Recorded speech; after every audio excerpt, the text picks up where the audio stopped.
I tell you a story about an old farmer named Jack, a white horse called Thunder, and the day the whole town learned why we should never say, "This is the best day of my life," or, "This is the worst, too soon." Before we start the story, please subscribe to our channel. The wind that swept down from the Green Mountains carried the scent of pine and wet earth into the little village of Pine Hollow. Tucked at the foot of the hills like a child leaning against its mother's knee, the valley had seen generations come and go. This is where old man Jack lived. Everyone called him Jack, even folks older than him, because there was something fatherly in the way he carried himself. He was neither tall nor short, neither built like a linebacker nor frail as a reed. His shoulders had been bent a little by decades of plowing, his hands cracked like dry creek beds, and his beard had gone snow-white long before its time. But his eyes, warm hazel, calm as a summer pond, never hurried, even when the rest of the world was late. Jack owned exactly three things of real value: a small 40-acre farm, his only son Luke, and a big white horse named Thunder.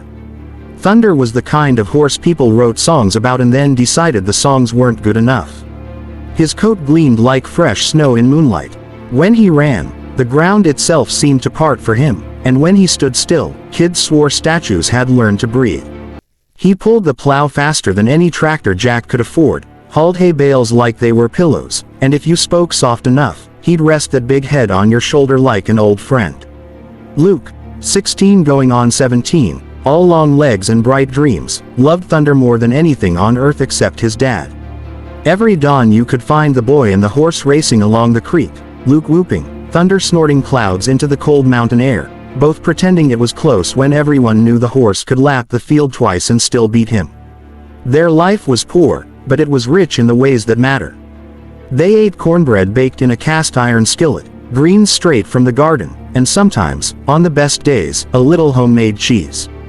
Jack never complained. When neighbors griped about diesel prices or drought, he'd just smile and say, "We opened our eyes this morning." That's already a winning hand. One golden late summer afternoon, a shiny black Suburban, the first many kids had ever seen up close, rumbled into Pine Hollow. Dust boiled behind it like an angry spirit. Out stepped a city man in pressed khakis and mirrored sunglasses. With him was his son, a boy about Luke's age wearing clothes still stiff from the store. The man's name was Mr. Reynolds, a horse trader who bought and sold across the country. Word had trickled into the city that an old farmer up in Pine Hollow owned a horse that could make a man rich. Mr. Reynolds had come to see for himself. When he spotted Thunder drinking from the creek, he took off those sunglasses real slow, like the sun had suddenly gotten brighter. "Good Lord," he whispered. Then louder, "Old man, name your price." Jack was mending fence. He stood, wiped sweat with the tail of his faded flannel shirt, and gave the same easy smile he gave sunrise and storm alike. "Thunder's not for sale, sir." Mr. Reynolds laughed like he'd heard a joke in another language. "Everything's got a price. I'll pay enough to buy 20 horses just like him. You'll never have to break your back again." The whole valley had shown up by then. Old women on porches, kids in the cottonwoods, men pretending to tinker with tractors while straining to hear. Jack just shook his head, gentle as ever. "My back's used to work. My heart's not used to selling family." Mr. Reynolds doubled the offer, tripled it, talked air conditioning, college funds for Luke, a life where nobody ever ate beans without cornbread on the side. Jack listened the way a man listens to wind in the pines.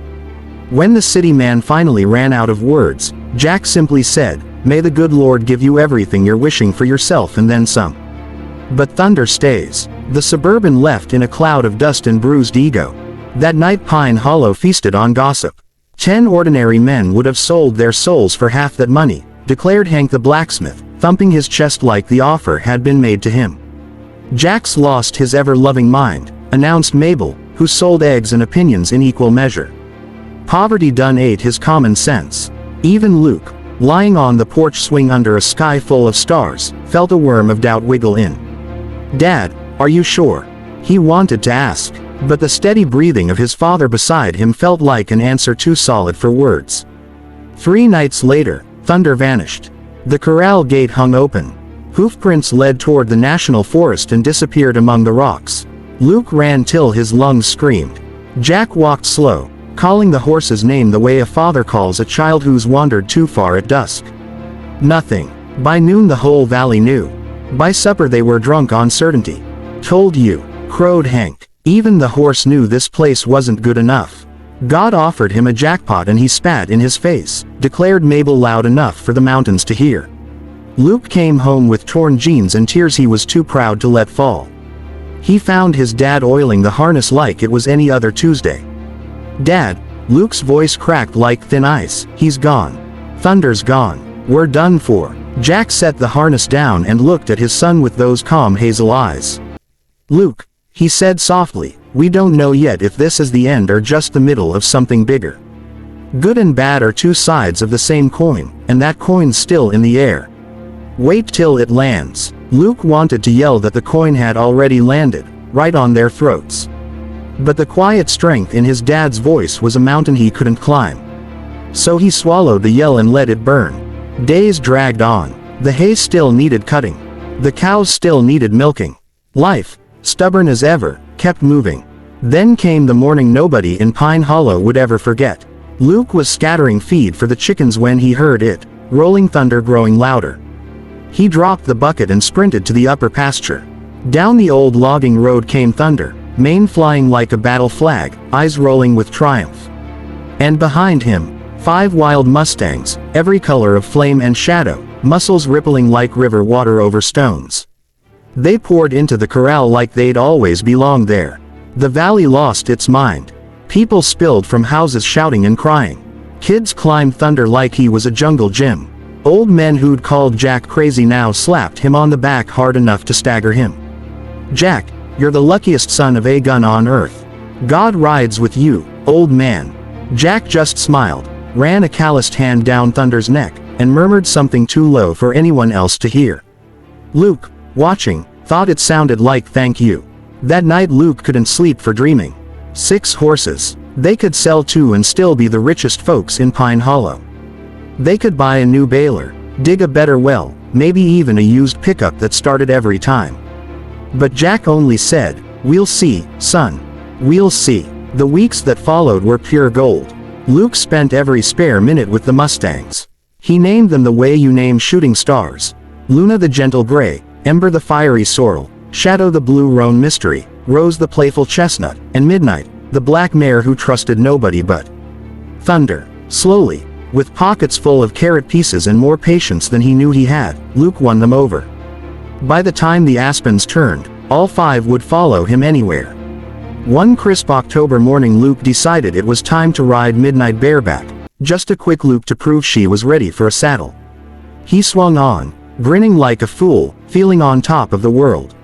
Midnight had other ideas. She exploded, bucking, twisting, sunfishing like a rodeo champion. Luke flew through the air, time stretching like taffy, and landed on the one rock the whole pasture had kept hidden under tall grass. The crack echoed off the mountains like a rifle shot. When Jack reached him, Luke was screaming, not from fear, but from pain that turned the sky white. Compound fracture, femur, even the volunteer fire department medic turned green. "He may never walk right again," he muttered to the crowd. Those wild horses were a curse from day one. They carried Luke home on a gate padded with horse blankets. For days he burned with fever and agony. On the worst night he looked at his dad through pain-glazed eyes and rasped, "Dad, this time it really is bad. Don't tell me to wait and see." Jack sat beside him, dipping rags in snow-cold spring water, laying them on Luke's forehead again and again. "Pain's a loud teacher, son," he said quietly. "But even the loudest teacher finishes class eventually. Sleep now." 6 days later the draft came. Nobody saw it coming. One week the news was all elections and football, the next week the country was at war. Convoys rolled through the mountains, taking every male 18 to 40. No exceptions except the dead and the crippled. They moved through Pine Hollow like a wildfire, here a son torn from his mother, there a newlywed dragged from his bride. Screams rose into the cold mountain air and hung there like frozen smoke. When they reached Jack's place, Luke lay on the couch with his leg in a plaster cast thick as a log. The sergeant glanced once, checked the list, moved on. That night the valley turned into a cemetery of the living. Mothers wailed on porches. Fathers sat staring at empty chairs. The air tasted of grief. And in Jack's yard, the lantern light glowed peaceful. Thunder and the 6 Mustangs. No, 7 now, because Luna had foaled a coal-black colt while nobody was looking, stood in a quiet half-circle like sentries. One by one, the broken-hearted came. First Hank the blacksmith, face swollen from crying, fell at Jack's feet. "My boy Ethan's gone. My only son. You said we never know good from bad. Tell me now, Jack, what was good about today?" Then Mabel, who'd lost 2 grandsons in one sweep of the sergeant's pen. She beat her chest and sobbed, "I called you a fool. Forgive me, you're the blessed one." Jack helped each person sit. He poured coffee. He listened until the storm inside them spent itself.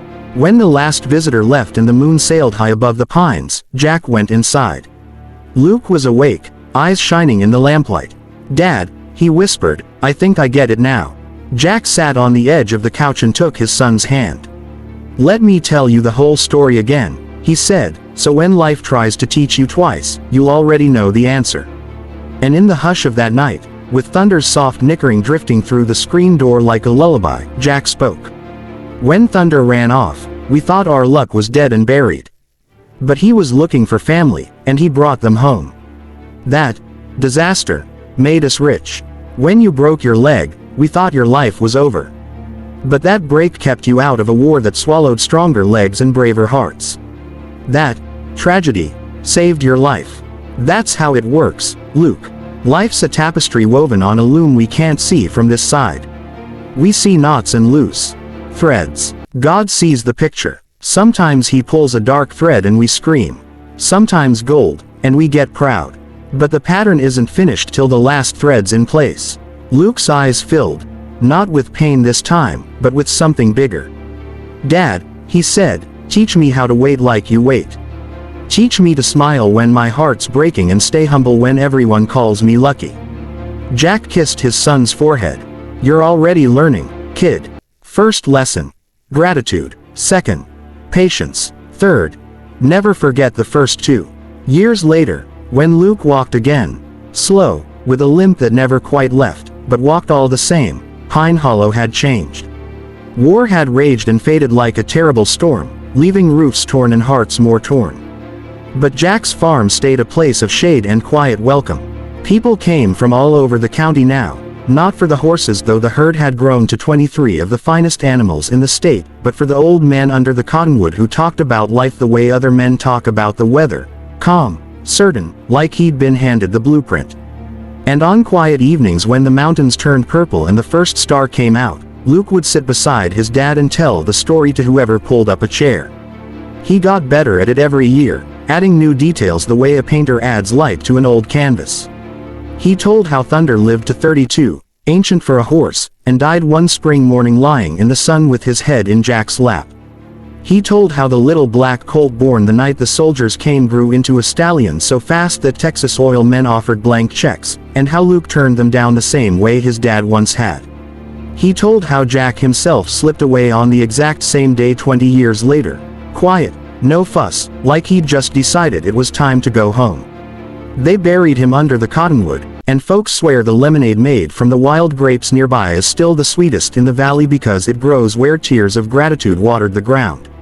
But most of all, Luke told the heart of it, the part his dad whispered that night when pain and war stood on opposite sides of their door. Never say, "This is the best day of my life," too loud, tomorrow might need to top it. Never say, "This is the worst day of my life," too loud, tomorrow might prove you wrong. Stand in the middle, hold gratitude in one hand, patience in the other. Trust that the one writing your story loves you too much to write a story without purpose. And if you ever drive through the mountains where Pine Hollow sleeps against the green ridges, ask any kid to point you to the cottonwood. Sit a spell, taste the wild grapes, listen to the wind moving through the leaves the way it once moved through Jack's white beard. You might hear, faint as a memory, the thunder of hooves on a high trail. You might hear a boy's laugh answered by a horse's joyful whinny.